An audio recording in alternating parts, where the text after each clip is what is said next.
The National League North is a league in the 6th tier of English football, yet it still has some interesting grounds, some of which you could actually call stadiums with a straight face. So let's check them out. Plonked amongst the farmland of Lancashire is the appropriately named Mill Farm, home of AFC Fylde. It's one of the newest stadiums in the league and one of the best.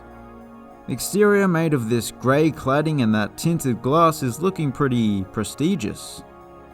That is slightly ruined by the Aldi over there, but you have to buy your wheat bisques somewhere. Not only does this stadium look fantastic, but the spectator amenities are top notch. All the stands are covered and by all accounts the food options are great. Not a wheat bisque in sight. New Bucks Head, AFC Telford United. I want to ask why a stadium is called New Bucks Head, but I already know the answer is because England. I wonder if there are actually some taxidermied buck heads throughout the stadium. I hope not. They are kinda grotesque when you think about it. Anyway, just like the last one, there is plenty of grey about the place, with some of the stands being built from grey stone blocks. It is a pretty impressive venue. Overall though, I think the last one is slightly more impressive. North Street, Alfreton Town. This ground is pretty similar to dozens of grounds around the country, but the bright red colour scheme sets it apart. Like the favelas of Brazil, a paint job can make a big difference. Another thing that sets this place apart is the pitch. There's nothing unusual about it, but it's known for having one of the best surfaces in the lower leagues. I can certainly see that. Spencer Stadium, Banbury United. This stadium is not only basic, but it's also the smallest stadium in the league. However, it does have some things going for it. The main stand has seats in all the colours of the rainbow. Blue, green, faded green and purple. That's all the rainbow colours, right? I normally like some sort of wooded backdrop, but this one's looking a little scruffy. Either way, it's a cozy stadium, I guess. Croft Park, Blyth Spartans. This is an interesting little stadium. Firstly, I quite like the Port of Blyth stand with its red brick facade and its distinctive green roof, a colour combination that's associated with baseball, as is a green fence. Although in baseball it's usually a tall padded wall rather than a picket fence that surrounds the field. It ties the place together nicely though. The Jakeman Stadium, Boston United. Oh, so that's why people from Boston have such a distinctive accent. They're actually English. Makes sense actually. But in all seriousness, despite the size disparity between Boston and the one in the US, the stadium is better than any football-specific stadium in Boston, Massachusetts. After selling their old stadium in town, they built this new stadium out of town, spending the price difference in property value on the stadium itself. A wise decision. It's one of the better grounds in the league. St. James Park, Brackley Town. Who is this St. James and why does he have so many stadiums named after him? You know what, I'm gonna look him up. Born in Palestine, patron saint of Spain. Yes, but what did he do? Why is he a saint? Ooh, inventor of the turnstile. Yeah, fair enough. He played a big part in the history of stadiums. I'm making all this stuff up because there's not much to say about this stadium. Horsefall Stadium, Bradford. A running track. Yeah, that makes sense actually. I knew that Adidas tracksuits were a popular outfit in Bradford, so I guess all those people are track athletes. Despite the track, it's actually a nice little stadium. I like how it's been carved into the sloping earth, as well as the green and white colour scheme.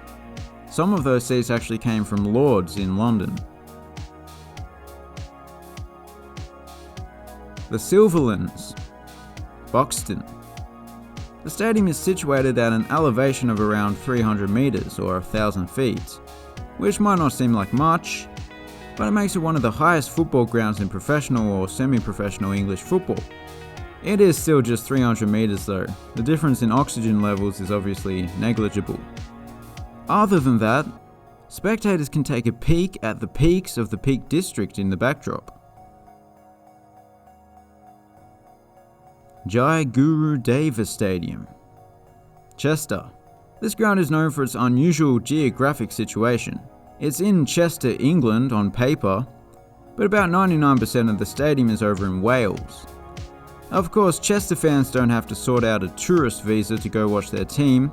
All the English fans have to do is tell the border guard that the Welsh flag is much cooler than the English one, and then they're free to go. Which I think is absolutely fair because the Welsh flag does have a dragon. There are no dragons in here. With 3 all-seater stands and 1 terrace, it has a fairly standard layout. Victory Park, Chorley. At Victory Park there is guaranteed to always be a victor, whether it be the home side or the away side, or a 0-0 draw, in which case the spectators would be the winners. The ground has a distinctive seating layout, most notably the grass embankments as well as this tiny little stand to the east. I quite like these old-fashioned roofs. I believe the technical term for them is upsy-downsies. Thameside Stadium, Curzon Ashton. He's got a foul mouth, that Ashton, but Curzon Ashton Stadium is anything but foul. It has a clean, uncluttered layout, with some nice hits of red brick here, an unusual terrace with a particularly high roof there. It's a good looking stadium, and it's all plonked into the middle of a tranquil park, right next to what looks like a motorsports venue, but it's actually for cycling, so no noise pollution. Blackwell Meadows, Darlington. Famously, there's a much larger stadium that was built for the club, but for various reasons they instead play at the much more humble, yet much more beautiful ground of Blackwell Meadows. In particular, the quaint old-fashioned main stand. Bordering the other 3 sides are some rudimentary stands that have been added in recent years. They don't have the same appeal, but they do the job. Please Come See Me in the Citadel, Farsley Celtic. Thought I'd continued the trend of turning stadium names into 1960s song lyrics. To say this ground is like a citadel is a bit of a stretch, but I suppose it is elevated above the town somewhat, and some parts of the ground do look like they were built in the Middle Ages, particularly the Western Terrace.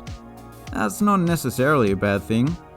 Millions of people visit the ancient sites of Jerusalem every year. I can only assume it's the same here. Tiger Turf Stadium, Gloucester City. This is pretty much the opposite of the last one. It's looking pretty shiny as it was renovated in 2020. That shininess extends to the grass, which is of the artificial variety. That shouldn't come as much of a surprise considering the stadium's named after Tiger Turf. The layout is kinda interesting, with no seating in the centre and a smaller stand on either side. Edgar Street, Hereford. This is one of the oldest grounds in the league, and as is often the case with older grounds that have slowly developed over the years, there are several design quirks. The ends are curved due to there being a track around the field in the early days. The Les Weston stand is also kinda interesting. The 2 tiers are stacked directly on top of each other, due to there being a lack of room behind the stand to build upon. Lattimore Park, Kettering Town. We have seen a few stadiums situated in a park. This is basically just a paddock where they've painted some lines and set up an eclectic array of pavilions, stands, kebab vans, and corrugated iron shelters. As you can see by the signage, Kettering Town shares this ground with Burton Park Wanderers. And I don't blame them for wanting to play here. That kebab van has lamb, beef, chicken and pork. You don't see that every day. Agborough Stadium, Kidderminster Harriers. Wow, this is a completely normal stadium. I mean, it looks like it's in good condition and I'm sure the amenities are top notch, but it's kind of boring compared to some that we've seen so far. There's seating along the sidelines, terracing at the ends. Pretty much every spectator is sheltered from the rain. This ground did include a running track back in the day, but there's been nothing but right angles all around since the 90s. The Walks, Kings Lynn Town. It gets that interesting name due to the fact that it's situated on the boundary of a park known as The Walks, presumably because you can visit there if you want to go for a run. It does make for quite a tranquil setting, but don't get things twisted. With a capacity of over 8,000, The Walks is the largest stadium in the league. The atmosphere must be, well, I was going to say electric, but maybe just static electricity. New Windmill Ground, Leamington. The building of a windmill was a big deal back in the day, so I can see why they would name a ground after one. I mean, without windmills, the air would be perfectly still, and we wouldn't be able to power wind turbines, which in turn creates the electricity that makes windmills turn. The circle of life, you see. Oh yes, the stadium. Well, it promises more than it delivers. There's not a windmill in sight. So I don't even want to talk about it, to be honest. Lincoln Road, Peterborough Sports. When the surrounding houses dwarf the largest stand at your stadium, you know you're not going to be the next Manchester City. At least not anytime soon. They're not even the biggest club in Peterborough. But we knew that already, this is the 6th tier after all. At least the stadium looks like it's in decent condition. That's more than you can say about some of the grounds in this league. Flamingo Land Stadium. Are you going to Scarborough Athletic? That's the last one, I swear. Oh, and in case you were wondering, Flamingo Land is a nearby theme park of sorts, with flamingos being the main attraction. The stadium is the newest in the league, having opened in 2017. It certainly looks the part. However, construction didn't exactly stop in 2017. A new stand was added to the eastern side, which previously just looked like a nature reserve. Merseyrail Community Stadium, Southport. Fittingly, Merseyrail Community Stadium has plenty of rails about the place. I don't think these are the types of rails that Merseyrail deals in, but they are rails nonetheless. After the formerly blue seats in the main stand were replaced with these yellow and black ones a few years back, matching the aforementioned rails and fencing, this place is looking pretty well rounded. The Brewery Field, Spennymoor Town. In case you were wondering, the stadium has that name because it sits on the site of the former Spennymoor Brewery.